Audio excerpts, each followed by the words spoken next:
உங்களோட வாழ்க்கையில் உங்களோட ஃபேமிலி அண்ட் ஃப்ரெண்ட்ஸ் ஏதாவது ஒரு இடத்துல ஒரு நேரத்தில் அவங்கள அவமானப்படுத்திட்டாங்க அப்படின்னா நம்ம என்ன பண்ணுவோம் அப்படின்னா ஒரு சில பேர் என்ன அவமானப்படுத்திட்டாங்களே அப்படின்ற ஒரு கவலைக்கு தள்ளப்பட்டு எப்போவுமே பார்த்திங்கன்னா ஏன் இந்த இடத்துல நம்மளை ஏன் இப்படி அவமானப்படுத்தினாங்க, நம்மளை போய் அவமானப்படுத்திட்டாங்களே அப்படின்ற மாதிரி ஒரு எண்ணத்தோடையே ஒரு சில பேர் வாழ்ந்துட்டுருப்போம்.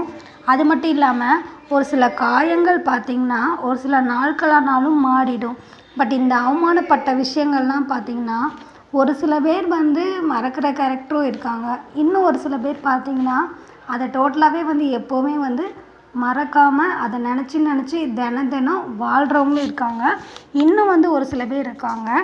அவங்க எப்படியாப்பட்டவங்க அப்படின்னா, நீ என்ன தானே இந்த இடத்துல அவமானப்படுத்தின, இந்த விஷயத்துக்கு தானே அவமானப்படுத்தின, இதே மாதிரி ஒரு அவமானத்தை நான் உனக்கு இன்றைக்கி இல்லை என்றைக்குனாலும் காட்டுவேன், இல்லை உனக்கு அந்த அவமானத்தை ஏதாவது ஒரு விதத்தில் நான் கொடுப்பேன். அப்படி கொடுக்கும்போது தான் என்ன நீ அவமானப்படுத்தினதுக்கு உனக்கு கிடைக்கிற தண்டனையாக இருக்கும் அப்படின்னு ஒரு சில பேர் பழி வாங்கணும் அப்படின்ற ஒரு கேரக்டரோடையே இருப்பாங்க.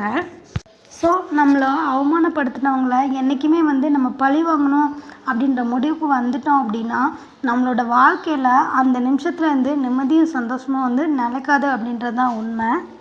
அதனால் நம்மளை அவமானப்படுத்தினவங்கள நம்ம ஒன்றுமே செய்ய முடியாதா அப்படின்ற விஷயமும் கிடையாது. இல்லை அவமானப்படுத்துகிறவங்க அவமானப்படுத்திகிட்டே தான் இருப்பாங்க, நம்ம தான் ரொம்ப பொறுமையாக போகணுமா அப்படின்ற அவசியமும் இல்லை. ஸோ ஒரு தடவை ஒரு இடத்துல அவமானப்பட்டுட்டோம் அப்படின்னா அந்த இடத்துல நீங்கள் அமைதியாக வந்துடுங்க. அந்த இடத்துல கோவப்பட்டோ சண்டை போட்டோ இல்லை பழி வாங்கணும்னு ஒரு எண்ணத்தை நம்மளுக்குள்ளே உருவாக்கியோ எந்த ஒரு விஷயமும் மாறப்போகிறதில்ல. நம்ம பட்ட அவமானங்கள் பார்த்திங்கன்னா கண்டிப்பாக எல்லாரோட மனசுலையும் இருக்க தான் செய்யும். மற்றவங்க மனசில் இருக்கோ இல்லையோ நம்ம மனசில் லாஸ்ட் வரைக்கும் இருக்க தான் செய்யும். ஸோ அப்படிப்பட்ட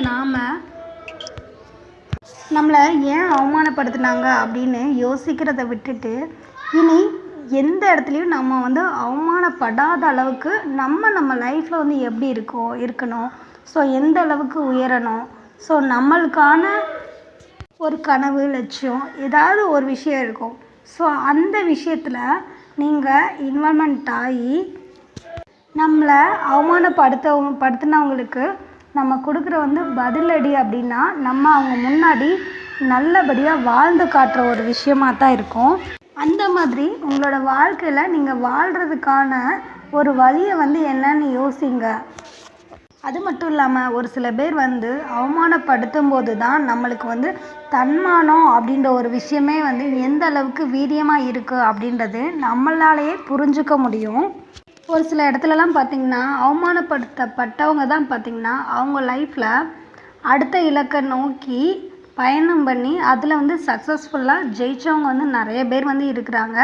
ஸோ அவமானம் அப்படின்ற ஒரு விஷயம் இல்லை அப்படின்னா நம்மளோட வாழ்க்கையில் அடுத்த கட்ட வழி கூட ஒரு சில பேருக்கு என்னன்னு தெரியாமல் போயிடும். எந்த ஒரு இடத்துலையுமே நம்ம அவமானப்பட்டுட்டோமே அப்படின்னு நினச்சி வருத்தப்பட்டுட்டு நம்மளை அவமானப்படுத்தினவங்க மேலே நம்ம கோவப்பட்டுட்டு இருக்கிறத விட அதனால தான் நம்மளுக்கு வாழ்க்கையில் ஒரு வழி கிடச்சிருக்கு அப்படின்னு நினச்சி சந்தோஷப்பட்டுக்கோங்க. ஒரு சில பேருக்கு கோவமாக தான் வரும். நானே அவமானப்படுத்தப்பட்டிருக்கேன்னு சொல்லி யோசிச்சுட்ருக்கேன், பட் என்னம்மா நீ இப்படி சொல்கிற அப்படின்னு கூட ஒரு சில பேர் யோசிப்பீங்க. பட் இந்த ஒரு விஷயத்த நீங்கள் எப்போ அவமானப்பட்டீங்களோ அந்த செகண்டில் கேட்கும்போது பார்த்திங்கன்னா கண்டிப்பாக உங்களுக்கு கோவமாக தான் இருக்கும். இதுவே பார்த்திங்கன்னா கொஞ்சம் உங்களோட மனசை ரிலாக்ஸ் பண்ணிவிட்டு கண்டிப்பாக நீங்கள் இதை திரும்ப இந்த வீடியோவை வாட்ச் பண்ணிங்க அப்படின்னா கண்டிப்பாக இதில் உள்ள உண்மை உங்களுக்கு புரிய வரும். உங்களை அவமானப்படுத்தினவங்களுக்கு அவங்கள நீங்கள் பழி வாங்கணும் அப்படின்ற நினைக்கிறத விட அவங்க உங்களை அடுத்து உங்கள் லைஃப்பில் தேடி வரணும் அப்படின்னா அதுக்கான முயற்சி மட்டும் நீங்கள் எடுத்தீங்க அப்படின்னாலே உங்களோட வாழ்க்கை உண்மையாகவே நிம்மதியாகவும் சந்தோஷமாகவும் இருக்கும். அதை விட்டுட்டு நீங்கள் பழி வாங்கணும்னு நினச்சிங்கன்னா உங்களை நீங்களே கஷ்டப்படுத்திட்டு தான் இருப்பீங்க. அந்த ஒரு காயத்தையுமே நீங்கள் என்றைக்குமே ஆறக்கூட விட மாட்டீங்க. அதனால் உங்களுக்கு தான் கஷ்டமே தவிர நீங்கள் தான் கஷ்டப்படுவீங்க தவிர மற்றவங்க எல்லாருமே பார்த்திங்கன்னா உங்களை அவமானப்படுத்தினவங்க சந்தோஷமாக தான் இருப்பாங்க. உண்மையாகவே அவங்கள நீங்கள் கஷ்டப்படுத்தணும்னு நினச்சிங்க அப்படின்னா உங்கள் லைஃப்பில் நீங்கள் ஜெயிச்சு காட்டுங்க. உங்களை தேடி வர அளவுக்கு இந்த மாதிரி அடுத்தடுத்த யூஸ்ஃபுல்லான வீடியோஸ்க்கு நம்ம சேனலை